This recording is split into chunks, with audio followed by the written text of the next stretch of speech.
శ్రీ దాదాజీ గారు సిరిసిరి సింధూరు వదిలి సాయిఖేడా అనే గ్రామం రావడం. సాయిఖేడాలో మశూచి వ్యాధి ఉధృతంగా వ్యాపించి అనేక మంది మరణానికి గురియగుచున్న సమయం అది. సాయిఖేడాలోని భూస్వామి పెద్ద కుమారుడు మశూచికి గురి అయి చివరి దశలో ఉన్నాడు. సిరిసిరి సింధూరులోని వారి బంధువు కడసారి చూపులకై సాయిఖేడా వచ్చి పూజ్య శ్రీ దాదాగారిని తీసుకువచ్చిన ఈ బిడ్డ తప్పక బ్రతకగలడని వారికి ఆశ చెప్పెను. వెంటనే ఆ భూస్వామి పల్లకీని అలంకరించుకొని 100 మందికి పైగా గ్రామస్తులతో వెళ్ళి దాదాజీ గారిని వారిపై కృప చూపమని ప్రార్థించెను. వారి ప్రార్థన మన్నించి శ్రీ దాదాజీ గారు సాయిఖేడా ఏతెంచెను. ఆ గ్రామ పటేల్ గారి కోటలో మకాం వేశారు. ఈ గ్రామస్తులంతా పూలమాలలతోనూ కానుకలతోనూ వచ్చి భజన చేయసాగిరి. అందులో ఒక ముసలమ్మ గోధుమ రొట్టెలు తెచ్చి చేత పట్టుకుని ఆర్తితో భజన చేయసాగెను. కరుణామయుడైన శ్రీ దాదాజీ అంతమందిలోనూ ఆ తల్లి దగ్గర ఉన్న రొట్టెలు తీసుకొని వెళ్ళి మశూచితో చివరి దశలో ఉన్న ఆ పటేల్ బిడ్డకు పెట్టసాగెను. ఆ రొట్టెలు తినగానే కొద్ది నిమిషాలలో ఆ బిడ్డ మశూచి ఏమైందో గాని ఆ బిడ్డ ఎంతో హుషారుగా లేచి ఆడుకునేందుకు వెళ్ళిపోయాడు. ఈ లీలను కన్నులారా గాంచిన ప్రజలందరూ ఎంతో శ్రద్ధాభక్తులతో శ్రీ దాదాజీని పూజించారు. నాటి నుండి ఆ గ్రామంలో మశూచి వ్యాధి అదృశ్యమాయెను. సకల దేవతా స్వరూపి, సర్వజీవుల సముద్ధరణకై తనను తాను జీవకోటికి దత్తం చేసుకున్న విశ్వగురు తత్వమే అంటే దత్తుడు దేశకాల భేదాన్ని అనుసరించి భూమిపై అనేక మంది సద్గురువులుగా మానవ శరీరం ధరిస్తుంది. ఇట్టి మహనీయులు మతం పేరుతో పేరుకున్న మతమౌఢ్యాన్ని నివారించి నా దేవుడే గొప్ప, నా మతమే గొప్ప అనే భక్తుల హృదయాలలోని సంకుచిత భావాలను తొలగిస్తారు. భగవంతుడు నామరూపాలకు అతీతుడని సద్గురునికి సంపూర్ణ శరణాగతి చేసి వారి ఆజ్ఞలను హృదయపూర్వకమైన ప్రేమతో సాధకులు ఆచరించి ముక్తి పొందాలనేదే వారి తపన. భక్తులపై గల అపారమైన ప్రేమతో ఎంతో సాధన తపస్సుతో గాని సాధ్యం కాని ఇష్టదేవతా దర్శనాన్ని ఎంతో సులభంగా పొందిన సద్భక్తునికి ఆ సద్గురునిపై అపారమైన ప్రేమ విశ్వాసము ఏర్పడటం సహజం. అప్పుడు అతడు ఆ సద్గురుని ఆజ్ఞలను హృదయపూర్వకమైన ప్రేమతో ఆచరించి సాధన చేసి తరిస్తాడు. అందుకే మన దాదాజీ గారు ఎంతోమంది భక్తులకు వారి వారి ఇష్టదైవాల రూపంలో దర్శనాన్ని అనుగ్రహించారు. జబల్పూర్ నివాసి శ్రీ భాస్కరానంద స్వామి గారు వారి మిత్రులు నాజర్ గారు సాయిఖేడాలో శ్రీ దాదాజీ గారిని దర్శించారు. హారతి సమయంలో వారికి జటాజూటదారి అయిన శంకర్ని వలె దర్శనమిచ్చారు. ఆ సమయంలో శంకర్ని వెనుక ఖడ్గదారి అయిన కాళీమాత కూడా దర్శనమిచ్చింది. మరొకప్పుడు డులహరయ నుండి వచ్చిన షేట్ గారి భక్తి శ్రద్ధలకు సంతసించి శ్రీ దాదాగారు విరాట్ రూపంలో దర్శనమిచ్చారు. సర్వానర్థదాయకమైన గర్వం అనేక రూపాలలో సాధకులకు తెలియకుండానే వారి అంతరాత్మలో ఉంటూ వారి ఆధ్యాత్మిక అభివృద్ధికి ఎంతో అవరోధమై నిలుస్తుంది. అట్టి అరంతర్హిత అవలక్షణాలను ఒక్క సద్గురువులు మాత్రమే పసిగట్టి దాన్ని రూపుమాప సమర్థులు. ఒకనాటి రాత్రి శ్రీ దాదాగారు భాస్కరానంద్ గారి ఒడిలో విశ్రమించి ఉండగా మరొక భక్తుడు వారి పాదములు ఒత్తుతున్నాడు. ఒక శ్రద్ధాళువైన భక్తుడు వారిని దర్శించి నమస్కరించాడు. శ్రీ దాదాగారు వారి భక్తి శ్రద్ధలకు సంప్రీతులై కొంచెం రొట్టెను వారికి ప్రసాదంగా ఇచ్చారు. ఆ వచ్చిన భక్తుని అంతరాత్మలోని గర్వం ఆ కొద్దిపాటి రొట్టెను నిరాకరించేలా చేసింది. వెంటనే వారికి శ్రీ దాదాగారు శేషపాన్పుపైనున్న శ్రీ మహావిష్ణువుగను లక్ష్మీదేవి వారి పాదములు ఒత్తుచున్నట్లు దర్శనమైంది. ఆ ఆనంద పారవస్యంలో ఆ భక్తుడు శ్రీ దాదాగారి పాదములపై వాలి ఆనంద బాష్పములు రాలుస్తూ రొట్టెను ప్రసాదంగా అనుగ్రహించమని అర్థించి స్వీకరించారు. మదన్ మోహన్ దుబే కొందరు స్నేహితులతో కలిసి శ్రీ దాదాగారిని ఉజ్జయినిలో దర్శించారు. స్నేహితులంతా మహాకాలుని ఆలయానికి వెళ్ళారు. కానీ మదన్ మోహన్ అనన్య గురుభక్తుడు కనుక శ్రీ దాదాజీ గారితోనే ఉండి ఇలా తలపోశాడు. నా సర్వస్వము శ్రీ దాదాగారే, నాకిక మహాకాలునితో పని ఏమి అని తలిచిన వెంటనే శ్రీ దాదాగారు, మదన్, మహాకాలుడు మేమే, కానీ ఏదైనా క్షేత్రానికి వచ్చినప్పుడు తన పొట్ట నింపుకోవడమే కాక కొంత దానము పుణ్యము చేయాలనే మాట మరువరాదు సుమా అని సెలవిచ్చారు. శ్రీ దాదాగారి ఆజ్ఞ మేరకు ఆలయానికి వెళ్ళి మహాకాలునికి అభిషేకము చేయించారు. తరువాత అష్టాయిధ్యాలను అనబడు పురోహితుల చేత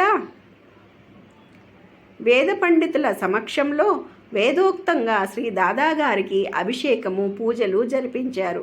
వేద పురోహితులు మంత్రములు త్వరగా చెప్పుచుండటచే మదన్మోహన్ గారు మంత్రములను పలకలేక ఊరకుండెను. వెంటనే శ్రీ దాదాగారు, మదన్, మంత్రములు నీవు చెప్పకున్నా నాకు తృప్తి ఉండదు అని సెలవిచ్చిరి. ఆ కరుణామయుని ఆజ్ఞ మేరకు భక్తి శ్రద్ధలతో మదన్ గారు ఆ మంత్రములు ఉచ్చరించుచు హృదయపారవస్యంతో అభిషేకము పూజలు పూర్తిగా వించి ధన్యులైరి.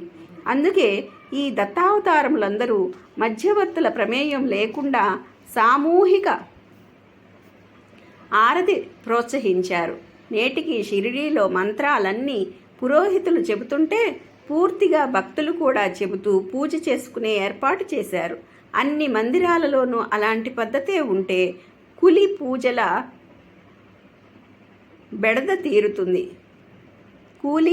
బెడద తీరుతుంది. పుణ్యము పురుషార్థము సంపూర్ణంగా దక్కుతాయని గుర్తించాలి. దర్శనార్థం వచ్చిన సదన సింహ రాజపుత్ గారిని చూడగానే నిత్యం అందరికీ ఆహారం పెట్టే మేము నేడు నీ చేతి ఆహారం తింటాము అని సెలవిచ్చారు శ్రీ దాదాగారు. ఆ భాగ్యానికి ఎంతో సంబరపడిన సదన సింహులు మిఠాయి తీసుకుని దాదాగారి నోట్లో పెట్టపోయాడు. దాదాగారి నోట్లో తన ఇష్టదైవమైన శ్రీకృష్ణుని దర్శనం కొద్ది క్షణాల పాటు లభించి ఆనందపరవశుడై శ్రీ దాదాగారి పాదాలకు ప్రణమిల్లాడు. అనంతరం నైవేద్యం సమర్పించి హారతి ఇచ్చాడు. శ్రీ షిరిడీ సాయి 1918లో మహాసమాధి చెందాక హార్దా నివాసి సదాశివరావు తనకిక దిక్కెవరని చాలా హృదయ విదారకంగా దుఃఖించాడు. కరుణామయుడైన సాయి స్వప్న దర్శనమిచ్చి, బిడ్డ, దుఃఖించవద్దు, ప్రస్తుతం మేము సాయి ఖేడాలో ఉన్నాము, అక్కడ నన్ను దర్శించు అన్నారు. సాయి ఖేడా వెళ్ళిన సదాశివరావుకు దాదాగారి స్థానంలో కొంతసేపు షిరిడీ సాయినాథుని దర్శనమైంది. శ్రీ సాయి, శ్రీ దాదాగారు వేరు కాదని అది మొదలుకొని హృదయపూర్వకంగా దాదాగారినే సాయిగా భావించి సేవించసాగాడు. సాయి ఖేడాలోని శివాలయంలో మదన్ మోహన్ దుబే మరికొందరు స్నేహితులతో కలిసి యజ్ఞం చేస్తున్నాడు.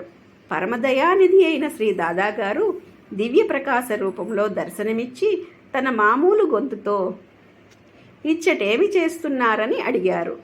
గురువుగారి కంఠధ్వనిని విని మదన్ గారు ఉలిక్కిపడి, ఏమీ లేదు దాదాగారు అని జవాబిచ్చారు. అయితే మీరిక్కడ ఆటలాడుకుంటున్నారా అని చెప్పి ఆ దివ్య ప్రకాశం అదృశ్యమైంది. ఇదే విధంగా మదన్ గారికి అనేక పర్యాయములు శ్రీ దాదాగారు దర్శనమిచ్చారు. అంతేకాక పూజ్యురాలైన ఆజీ గారికి కూడా అనేకసార్లు ప్రత్యక్ష దర్శనం ప్రసాదించి ఉన్నారు. మృత్యువుపై విజయం సాధించిన మహనీయులంటే వీరే కదా. వీరు నిత్య సత్యులు, సృష్టిస్థితి లయాలకు అతీతులు. కోరిన చోట దర్శనమిచ్చి భక్తరక్షణ గావించడంలోనే దత్తావతారాల విశిష్టత ఇమిడి ఉంది. అది గుర్తించి తగు విధంగా మనం వారిని సేవించి తరించాలనే తలంపుతోనే వారు మనకట్టి దివ్య అనుభవాలు ప్రసాదిస్తున్నారు.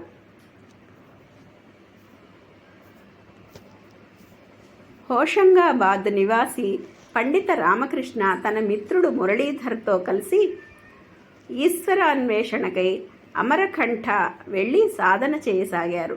శ్రద్ధాభక్తులతో చేయు వారి సాధనకు నర్మదా మాత సంప్రీతురాలై ఒక వృద్ధ స్త్రీ రూపమున ప్రత్యక్షమై, మీరే ఈశ్వరుని కొరకు అన్వేషిస్తున్నారో వారు మీకు సాయి ఖేడాలో లభిస్తారు అని చెప్పి అదృశ్యమైంది. వీరిద్దరూ సాయి ఖేడా పేరు కానీ శ్రీ దాదాగారి పేరు కానీ అంతవరకు విని ఉండలేదు. అనేక మందిని విచారించి సాయిఖేడా చేరి శ్రీ దాదాగారిని దర్శించారు.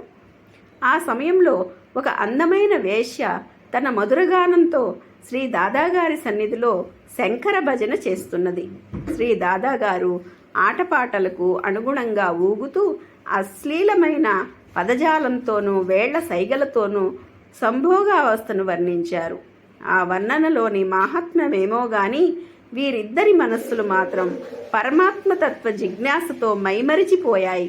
అంతేకాక ఏ బాధ లేకుండానే చాలా కాలంగా వారిని బాధించుచున్న అనేక తాత్వికమైన ప్రశ్నలన్నీ సమాధానపడిపోయాయి.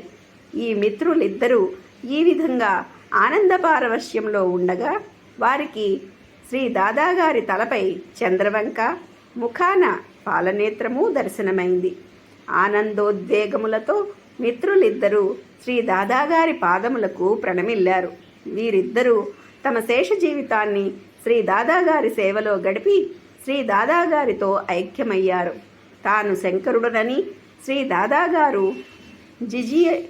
జిజీబాయికి చెప్పిన మాట యథార్థమని మరొకసారి నిరూపించారు. అనేక సంవత్సరాలుగా భక్తి శ్రద్ధలతో కాళికాదేవిని ఉపాసించు భక్తుడొకడు శ్రీ దాదాగారిని దర్శించి తన సాధనంతా నిష్ఫలమైందని, తనకు కాళికాదేవి దర్శనం కాలేదని, తన పైన కరుణించి దేవీ దర్శనమిచ్చునట్లు అనుగ్రహించమని ప్రార్థించాడు. పరమదయానిధి అయిన శ్రీ దాదాగారు ఆ భక్తుణ్ణి ఆ సమీపములోని గుడిసెలో ఉన్న కాళికాదేవిని దర్శించి రమ్మని పంపారు. కానీ అతనికచ్చట కాళీమాత దర్శనం కాలేదని తిరిగి వచ్చి మొరపెట్టుకున్నాడు. అప్పుడు శ్రీ దాదాగారు తీవ్రస్వరంతో, ఓ ముండా, నీవి భక్తులకేలా దర్శనమియ్యవు అని గద్దించి పలికారు. తక్షణమే ఆ కాళీ భక్తునకు కాళికామాత దర్శనమైంది.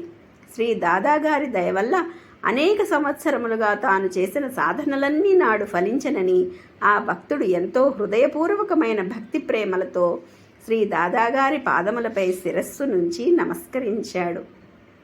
సిరిసిందూర్ అను గ్రామంలో ఒక పుట్టందుడైన బాలకునికి దృష్టి నిమ్మని అతని తల్లిదండ్రులు శ్రీ దాదాగారి పాదములపై పడి శరణు వేడారు. స్పర్శించినంత మాత్రమున మరుక్షణంలో ఆ బిడ్డకు దృష్టి రావటంతో అచ్చట చేరిన భక్తులందరూ శ్రీ దాదాగారి శక్తి సామర్థ్యములకు ఆశ్చర్యానందములతో జేజేలు చెప్పారు. బొంబాయి నుండి తన దర్శనార్థం వచ్చిన ఒక షావుకారుతో శ్రీ దాదాగారు, నీ ఇంటికి నిప్పంటుకున్నది, నీవు వెంటనే ఇంటికి వెళ్ళు అని ఆజ్ఞాపించారు. అతడు వెంటనే బయలుదేరి స్వగ్రామానికి చేరాడు. వారి ఇల్లు ప్రమాదానికి గురి అయ్యేననియు, అయితే ఎంతో చిత్రంగా సాయిఖేడా నుండి ఒక పెద్ద గాలి వచ్చినదనియు, ఆ గాలికి మంటలు ఇంకా పెద్దగా ప్రజ్వరిల్లుతాయని అందరూ భీతిల్లారు. కానీ మంటలు నీరు చల్లినట్లు ఆరిపోవడం ఒక గొప్ప అద్భుతమని అందరూ ఆశ్చర్యాన్ని వెలిబుచ్చారు. ఈ సృష్టంతా తానే అయిన సద్గురువుల ఆజ్ఞలకు తిరిగేమున్నది? జై సాయి మాస్టర్.